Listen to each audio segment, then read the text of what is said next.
All right, welcome my constant reader friends. I'm Tad, and this is Tad Reads Books and Stuff.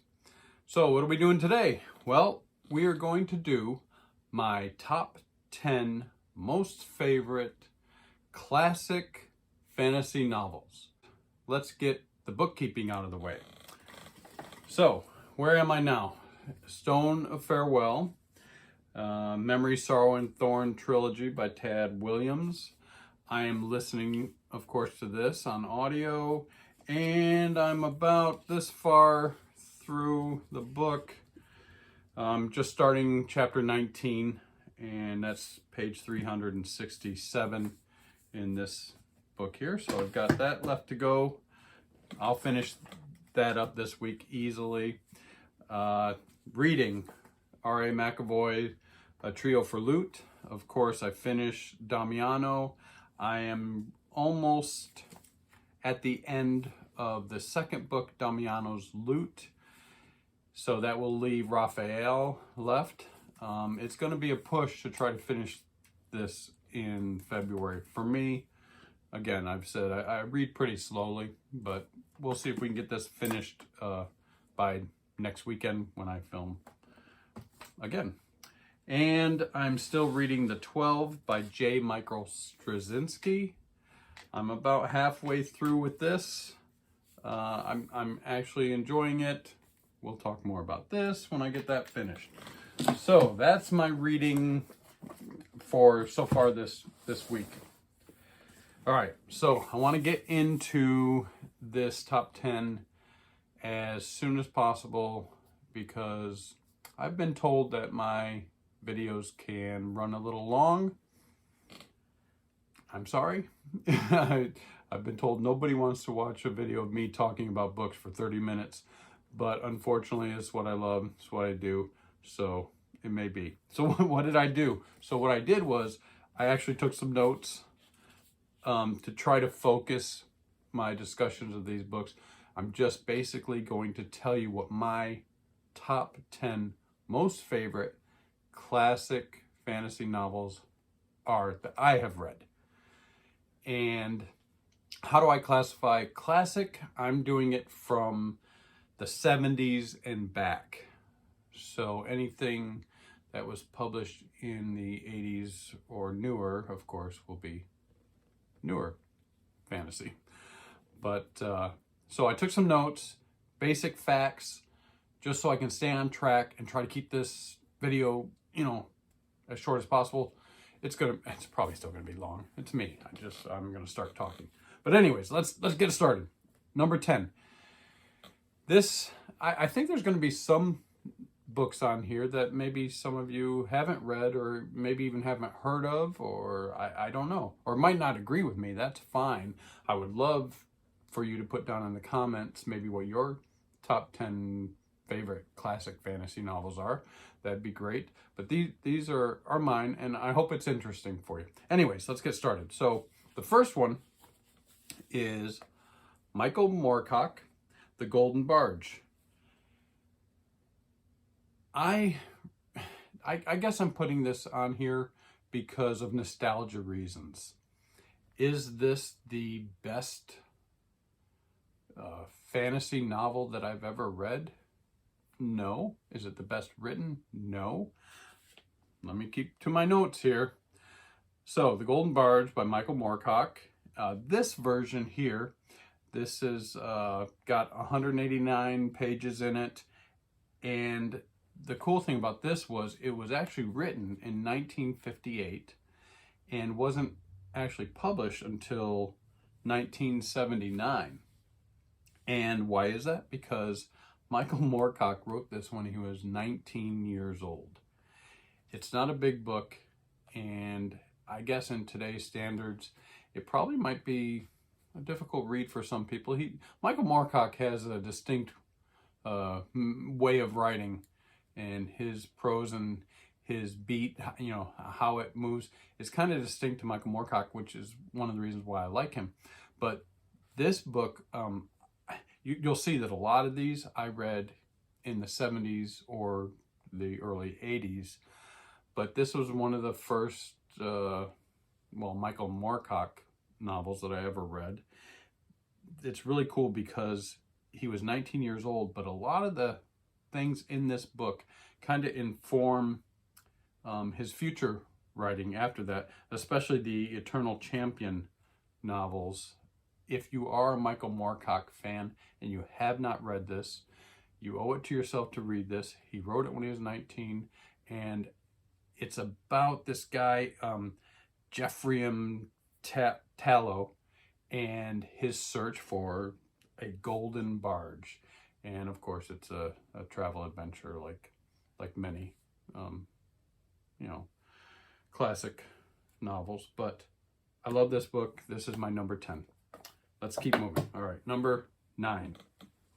All right, so when I was younger, there was this store in upstate New York, I think it was called Loblaws, and my mother would go there and buy these books and bring them home for me. I believe they were in a set of 6, and you could buy different sets.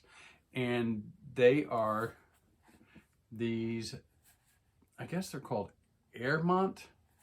I've got this little bird here on the side. They're called Airmont versions, and I love these. There were like 6 in a pack, and she would bring them home, and I have a bunch of them back here behind me. Actually, I have about 20 of them, and I've been collecting them as I go along. If I can find them, I haven't really searched for them online because I kind of like to find them out in the wild, at a thrift store or something, and it just gives me pleasure. But anyways, I read these in the 70s. Actually, you could see I signed them. After I read them back in the day, I would sign my name and then date it. So this was read, and you'll see a bunch of these, was read in 1977. So now it says The Land of Oz, a sequel to The Wizard of Oz. Well, actually, so I got this one now. This is The Wonderful Wizard of Oz, and this has the first 5 novels in it. There are a total, I think, of 14, what they consider full novels in the Oz world. I think there's a bunch of short stories as well. But this one has the first 5 in it. Now, in this book, it's called The Marvelous Land of Oz. And there's a bunch of pictures in here. Anyways, this is really cool. But, so this is the second book. The Wonderful Wizard of Oz, actually, I've never read. I've just read this one. And the funny thing about this one is, if you take a look at the cover here, it looks like it's Dorothy, the Tin Man, Scarecrow, and of course, the Cowardly Lion. But this novel is not that story. This novel follows a young boy named Tip. And of course, it's his encounters with other creatures and people in the Land of Oz. For instance, he goes up against the witch. I say Moby, maybe it's Mobby. He goes against her, and also there's this General Ginger that he has to go up against, and she has an army of young ladies. It's very interesting, all the different people that you meet in this world. I do plan on eventually someday going through and reading all of them, but this is the only one I read. I loved it. It was 1977 when I read this. Of course, the movie The Wizard of Oz was out. I remember sitting down with our whole family watching the movie. It was amazing. But this is number 9 as my favorite classic fantasy novel. If you haven't read that, you got to read Wizard of Oz. All right, so, I didn't say. So this version has 160 pages in it, and it was originally published, this novel was originally published in 1904. So that fits it. All right, let's move on. What's next? Another Airmont novel. Okay, this is The Adventures of Robin Hood. Now, again, this one I signed and dated 1977. So it was probably when my mother gave these to me and I just started reading them. They're not huge novels, so it didn't intimidate me when I was younger. Again, this has 160 pages in it, and it was published in 1965. So this is basically the story of Robin Hood, but told like in short stories. Each chapter is kind of like its own short story that they're telling you, and I think it's the best. Now, of course, Robin Hood, the story of Robin Hood is over 1,000 years old, but this version is by E. Charles Vivian, and this author wrote under several pseudonyms and has many books out actually, but I think that this is the definitive Robin Hood book because of the individual stories. They're just, it's an adventure. It's great, and it's great reading, and always going to be one of my favorites. That's Robin Hood, The Adventures of Robin Hood. All right, what's next? All right, next on the list. This is going to be on some people's lists, I would believe, I would hope. This is The Princess Bride. And of course, this is by William Goldman. This version is pretty cool. It includes the first chapter of the long-lost sequel, Buttercup's Baby. It's pretty cool. This was a 25th anniversary edition. I keep this now on my shelf, but I read it before actually in a different version. But this one's really cool. It's got some nice,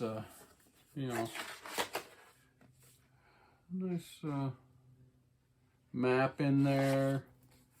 It's got some pictures in here. But anyways, basically everyone knows the story of The Princess Bride. If you haven't seen the movie, what are you doing with your life? Why haven't you watched the movie? The movie is awesome. It's a classic. I watch it every couple of years. Can't tell you how many times I've watched it. I've only read it twice, but the real cool thing about the novel and the movie is it's pretty, they pretty much follow the book in the movie. They do a really good job of doing that, so that's kind of cool.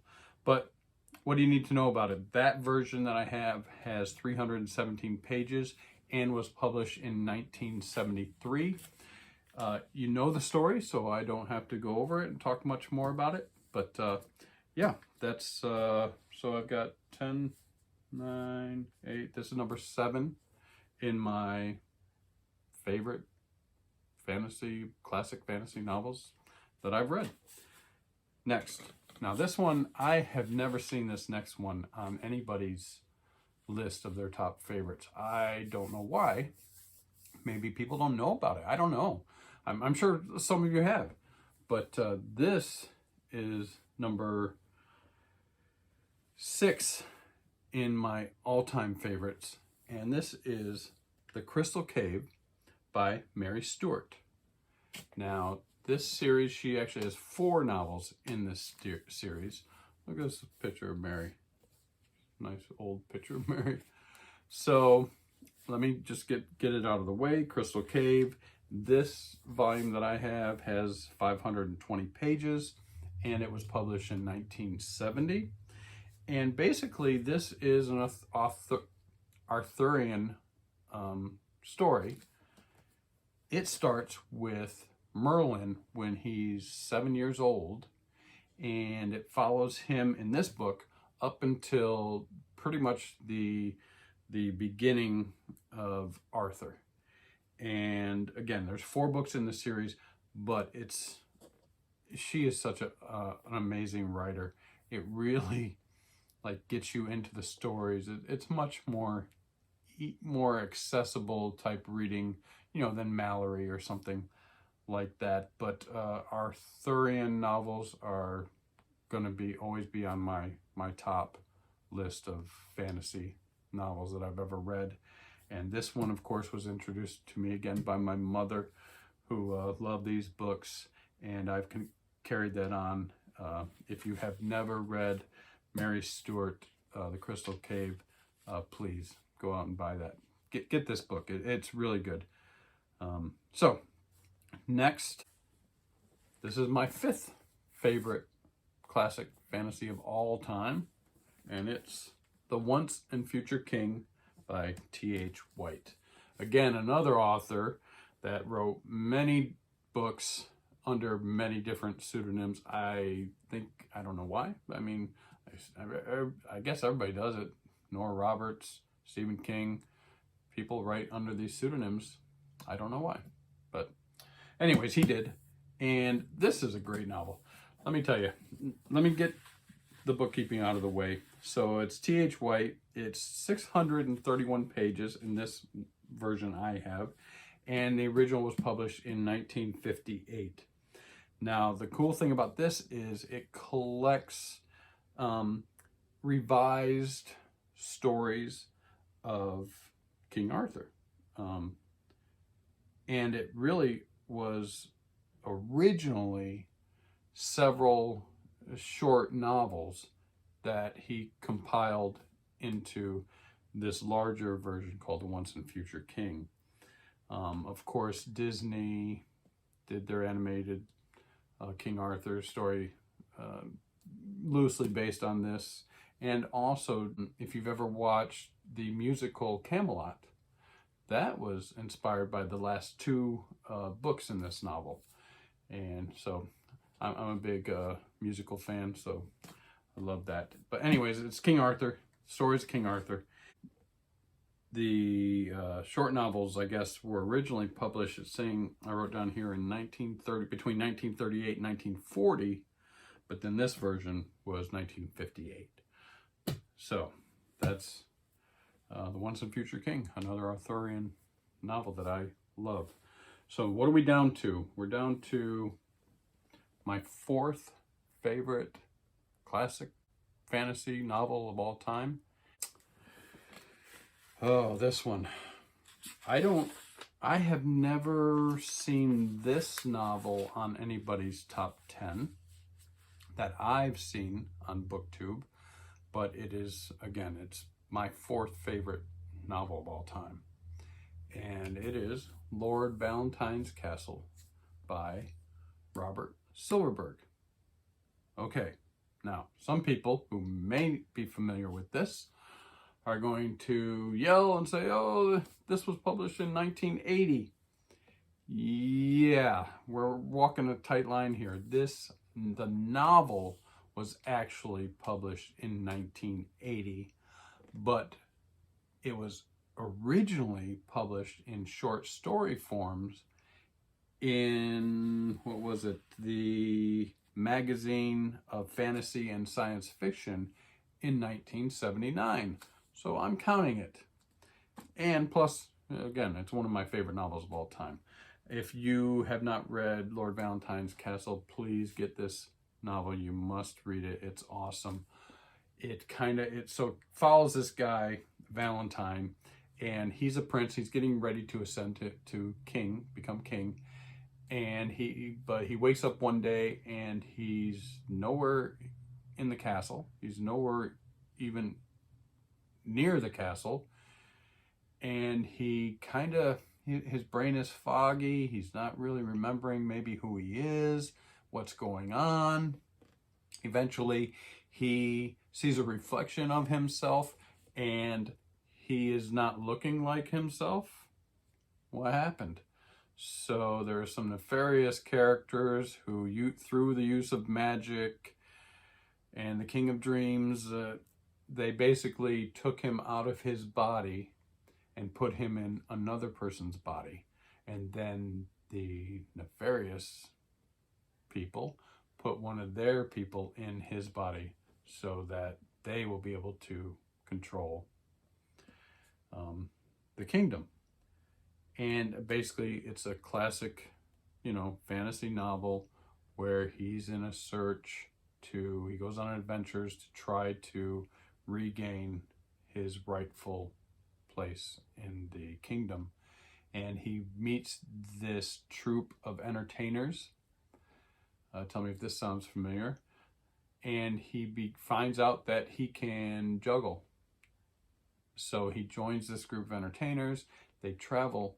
They use this guise of traveling because he convinces them of who he is and his search to go to different places so he can build up basically an army to come back and regain, his rightful place as king of it's called Madripoor, the world. Really good. There's several other books that he's written in this world. I'll be honest with you, some of them not to my liking, not that good. Some are really good, but this is the best and one of my favorite novels of all time. When I read this novel, a lot of my favorite novels are because they just stay in my head, and I dream about them and think about them long after I've read the book. I get to the point where I don't want to close the book because I don't want to leave my friends. This is one of them. Lord Valentine's Castle by Robert Silverberg. If you haven't read that, please check this out. All right, my next one, I'm going to make no apologies for this. As I've told you before, Terry Brooks is one of my all-time favorite authors. And The Sword of Shannara is one of my favorite all-time novels that I've ever read. So many people kind of disrespect Terry Brooks and the Shannara world because they say that this is a direct, exact rip-off of, the Lord of the Rings, even down to everything. Yes, so there's a druid, Alanon. He's just like Gandalf. There's, the Shea Omsford. He's like, there's dwarves, there's gnomes, there's elves, and I've talked about this before. Pretty much Terry Brooks wrote this novel, and Lester Del Rey took him under his wing and said, we need to, he thought that they could somehow bring the Lord of the Rings into the future. This book was published in 1977, and there weren't really a lot of fantasy novels being consumed at the time. So he thought Lester Del Rey, said if we can do a novel that's very similar to Lord of the Rings, maybe we can build up some following. And they did, of course. The Shannara books, there are, I haven't even counted. There's 20 of them or more, probably. I don't know. But this is one of my all-time favorite novels of all time. And just because people are constantly going on BookTube and denigrating this book and this author, I think is a shame, because it's a beautiful read. It's well developed. Yes, it's similar to Lord of the Rings, but there's many other books in this series that have nothing to do with Lord of the Rings. And I actually think this doesn't really have anything to do with Lord of the Rings, but that's me. I love it. This is Sword of Shannara by Terry Brooks.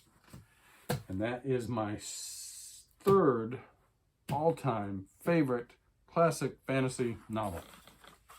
All right, we're down to the last two. Number 2. Oh, I just talked about it, didn't I? Well, number 2 has to be J.R.R. Tolkien, The Hobbit.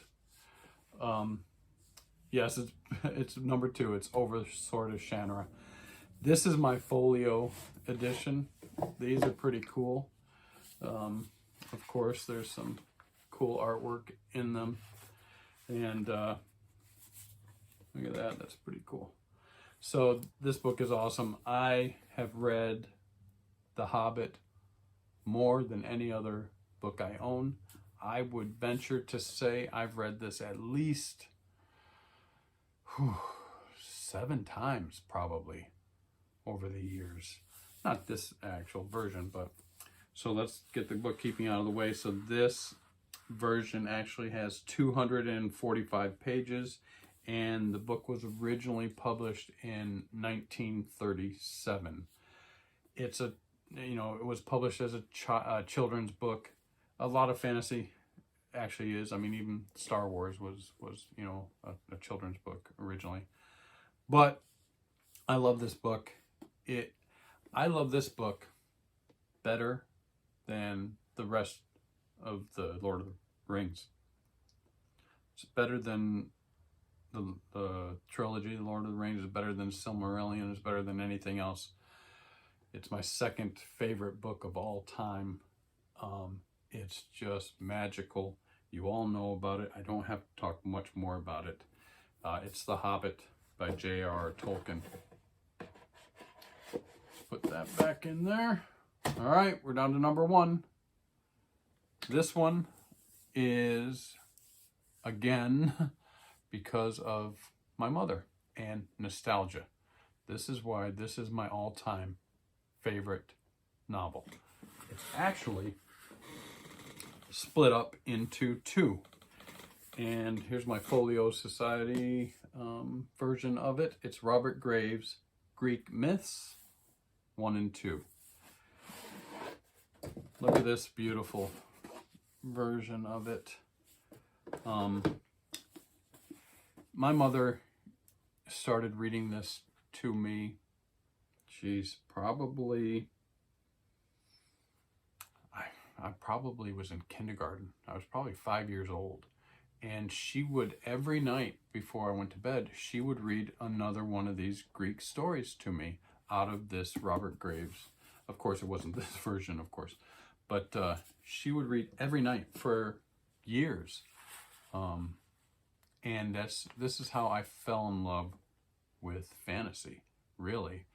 I mean, who wouldn't? Here you've got stories in here about minotaurs, you know. You've got stories, my favorite, of course, is the Gorgon, the story of Percival cutting the head off of Medusa and Pegasus coming out of her neck. And then, of course, that was his horse, a flying horse he could ride. I actually, my first tattoo I ever got was a Pegasus. It's on my shoulder back here. Just, it's amazing, these stories. And if you're a fan of fantasy, there is nothing more fantastical than, of course, the Greek myths. And Robert Graves is really cool because, especially in these books, because he will also explain to you why or how he interpreted it and what the overall meaning is he thinks to him. And so that's interesting. But also Robert Graves was also a poet, so the writing is really cool. It's really accessible, and I think it's just the ultimate version of Greek myths. Of course, you know, you have people like Madeline Miller now doing Circe and the Song of Achilles, and you have movies coming out that are great. But I think, you know, everything is informed fantasy-wise by the Greek myths. So anyways, that is my number 1 classic fantasy novel. You can get it in 1 novel. I have it just in 2, this Folio Society. But number 1 all-time classic fantasy, if I can get it in the box, novel of all time. One more thing I do just want to say, I have a placeholder here. Honorable mention. I have this here, Geoffrey Chaucer, the Canterbury Tales. What can I say? It's beautiful. These poems are amazing. I read some of them, of course, in school. They made us read them. But don't back away from books like this. I don't have them on my top 10 because they just didn't make my top 10.